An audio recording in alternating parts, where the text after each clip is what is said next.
This is Pod Populi. Podcast for the people.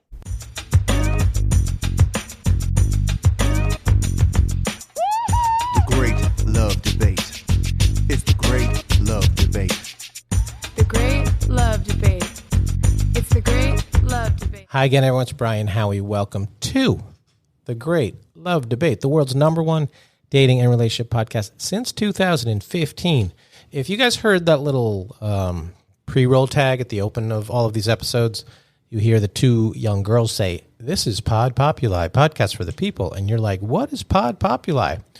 Well, it is a new retail podcast experience that we've started open around the country. And that flowed out of some of the production work that we did here at Great Love Media, which is the parent company of this podcast and the entire Great Love Debate operation. And I bring that up not as an ad for Pod Populi, but as a way of saying we produce a ton of podcasts, all kinds of men and women and movers and shakers and dreamers and doers. And some of them are, how do I say this? Some of them are very, very niche, and they're very passion-driven. And they appeal, you would think, to a very specific audience. One of those that we just launched a couple weeks ago, which records out of our Scottsdale, Arizona location, is called Secrets of a Sugar Daddy. And I'm not bringing that up as a promo for that show necessarily, or to talk about sugar daddying or sugar babying. Yes, that's what it's called, sugar babying. I bring it up because in creating these shows, I do a little consulting and do a little research because I want to get to what the show is ultimately about. If I'm going to help podcasters podcast in the way they need to podcast to reach an audience and have their voice heard in the way they want it heard, I kind of need to understand what it's about. As always, we're rooted in curiosity around here, even about the sugar babies and the sugar daddies. And that show, beyond all the money and the looks and the sex and the whatever you want to say, possibly the infidelity, in looking at it, and working on it and creating it for the people who host it, that show is really about two concepts that I think actually go much broader.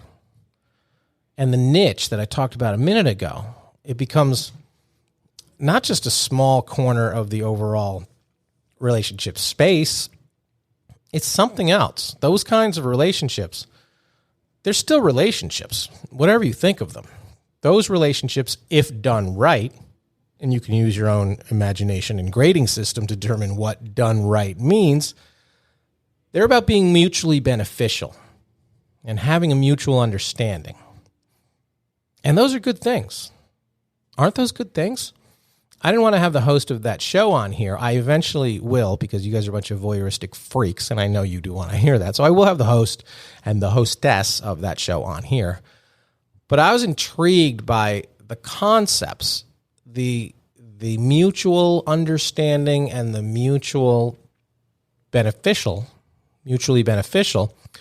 as the fundamental tenets and the building blocks for what is essentially, albeit usually temporarily, a relationship, mutually beneficial and mutual understanding. So let me get into the mutual part, because that's what matters most. To have something mutual, it has to be given and received in equal amounts. Both sides benefit, both sides communicate, both sides understand the situation, and both sides respect the boundaries. It is shared, it is reciprocal, it is agreeable to him and to her. So who wouldn't want that? Again, I'm not advocating the minutia, the details. I'm advocating the building blocks. Those two things, mutually beneficial and mutual understanding.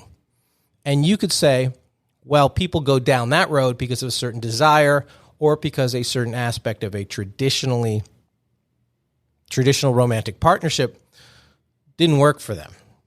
Maybe, possibly, and you've heard me sort of rant against the polyamory and the non-traditional world, and I'm probably a little bit prudish when it comes to this stuff. I like, the boy and the girl. I'm a little bit old-fashioned that way.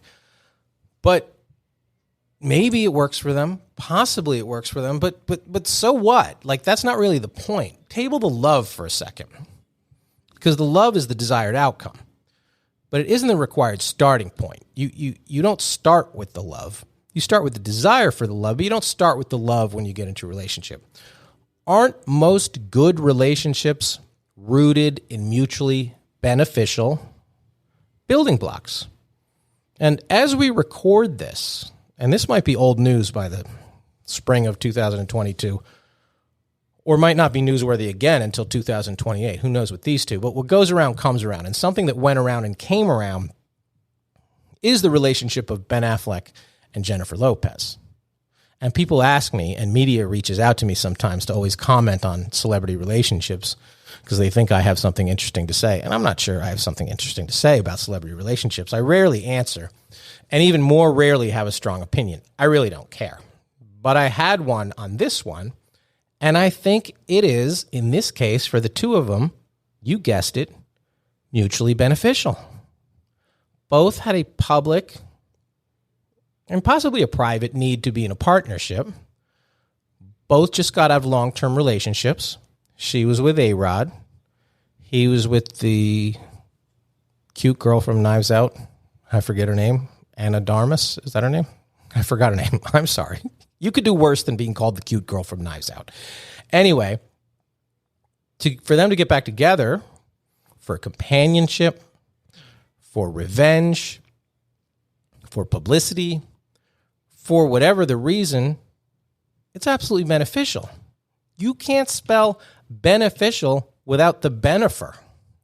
No, you cannot. You can't spell benefer without the beneficial. I'm not sure which way that joke works, but it's not a joke because it's true. They have their reasons. They have an understanding. Perhaps they have a long-lost love or lust or whatever, or unfinished business. Whatever it is, it's working right now as we record this for their reasons, and it's working for the better. Because as we're talking about it, they're making out on yachts in Saint-Tropez. And if you're making out on a yacht in Saint-Tropez, you're doing something that is mutually beneficial. I can assure you that. So don't spend your time worrying about, is it for real, or why are they doing it? Focus on what they're actually doing, besides making out on the yacht in Saint-Tropez. What they are doing is, in a nutshell, mutually beneficial. You know what else is mutually beneficial? A really mutually beneficial relationship? The relationship between us and our sponsors. They give, we take.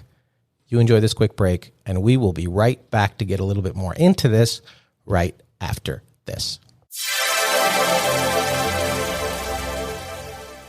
And we are back.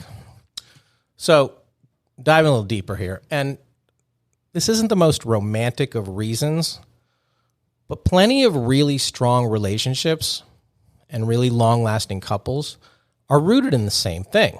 And I know a lot of real-life Will and Grace situations. He's gay. She probably knows it, even if he doesn't or his family doesn't. But he's a great dad. They raise great families. He treats her well. She treats him well. Sometimes he sneaks off on unexplained business trips. Sometimes she stays too late at a work luncheon. I don't know about that part. I do know about the part that is mutually beneficial and with a mutual understanding. They want a partner? Check. They want a friendship? Check. They want stability and trust? Check. And usually, hopefully, check. But they mostly want kids, the family, the household, that stable unit. So instead of focusing on what doesn't work and what they are missing, they focus on the parts of the relationship or situationship that are, you got it, mutually beneficial. Is that something that I want? No, in this context, I want someone who loves me and I love them back, which is always an elusive target on its own merits. You want to talk about seesaw, that it was very rarely evenly balanced in its give and take. Talk about that one. I love you, you love me, but is it equally? Not sure. Usually no. Slightly beneficial. Usually beneficial, mutually, not so much. So give the credit where the credit is due. These sort of non-traditional situations.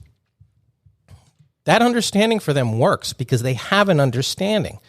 Mutual respect, mutual goals, mutual outcome. Not a whole lot different from the diciness of the sugar daddy situation. He is trying not to get ripped off. She is trying not to do too much for too little. It's a conversation, and they have boundaries, which can be a good thing. Lots of older couples get into, I don't know, what do you want to call them? Companionships, vacationships, locationships. Are those relationships? Of course they are.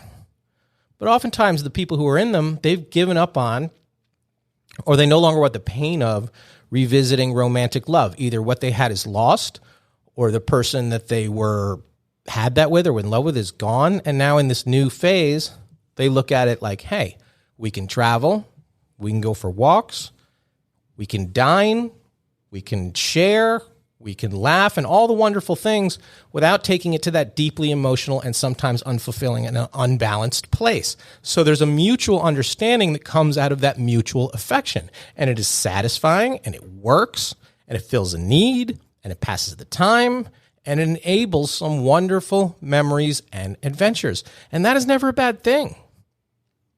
Sometimes work associates, they turn their situation into sex partners. I guess you want to call it that, sex partners. It's just sex. It's nothing more, blah, blah, blah. Let's get a drink. It's tough to make it work. It's tough to set the boundaries. It's tough to play it completely straight and not get caught up beyond that. But if that is your mutually beneficial situation, you are work friends with benefits, I guess. That's your scenario. And if you have the conversations and the understanding, hey, it might as well be beneficial. Bravo to the late nights by the coffee maker and the copy machine, you know? And after you do fall in love, and someone always falls in love, and the benefits are no longer mutual, you might need to seek out some healing. And sidebar, by the way, next episode, we're going to do a deep dive on that subject with a really smart woman who helps a lot of people heal. And healing matters. You want to fall in love? Do some healing. Anyway, sometimes someone might need someone to help them heal and to help them get past and look beyond the pain. Two broken hearts can serve a purpose, and they can heal each other. That is absolutely mutually beneficial. That is certainly something that benefits one another. And that understanding of why we are here in this moment and what we need from each other and from life to move forward and on and over and from that awful past. If that's what you're doing, well, good for you too. Who wouldn't want that for them? Or for you? Or for anyone? Give and receive and share and balance without the big picture. For us, for right now, right here. Am I still advocating the big picture? Absolutely. Should you go for it? Absolutely. Should you take away that dream? Absolutely not.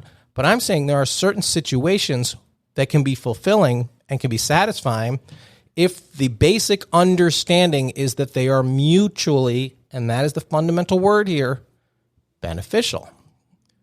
But mutually beneficial really starts with the words, hey, would you like to go out sometime? And if you're the guy asking her out, and as we've said before, it really should be the guy asking her out, you absolutely know that her saying yes to the date will most likely be beneficial to you. So you got to think about, well, how could it be mutually so for her? What are her expectations? What does she want? What are her goals for this, for you, for the evening, for the week? And look at it that way. Not what is in it for me, what is in it for us, this experience together. Because the first time you go out, when you meet up at that moment, you are together. And you're trying to keep the together as long as you can. And the best way to do that is for you and her, the both of you, to go into the experience with the idea, and again, the mutual understanding that you want it to be mutually beneficial. Not some win, some lose. It needs to, we both give and we both receive. That's what it needs to do. And you can look at the dates that way, and look at the partnerships that way.